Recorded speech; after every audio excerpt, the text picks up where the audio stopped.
সম্মানিত ভিউয়ার্স, এখন যেটা কাটতেছি এটা কিন্তু আগারানের মাংস। তো অনেকেই ভাবতে পারেন যে এটা মনে হয় পিছা রানের, না এটা আগারানের মাংস। সামনের রান খুবই মজাদার মাংস। হ্যাঁ, সামনের রান, সিনা, কেরেলি এগুলা কিন্তু এমনিতেই অনেক মজার মাংস।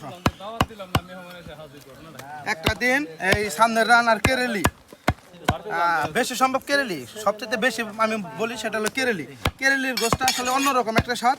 একটা দিন খাইয়েন, মাংস তো টাকা দেখি নাই খান, একটা দিন খাইয়েন, তারপরে আমাকে রিভিউ দিয়েন যে ভাই আপনি বলছিলেন কেরেলির গোশটা খাইছি ভালো না বা ভালো লাগছে।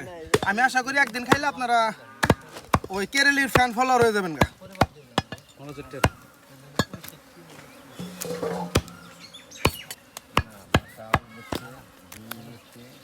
এই জায়গা রান এই যে অর্ধেক, এই যে এটা মাংস কাটছি।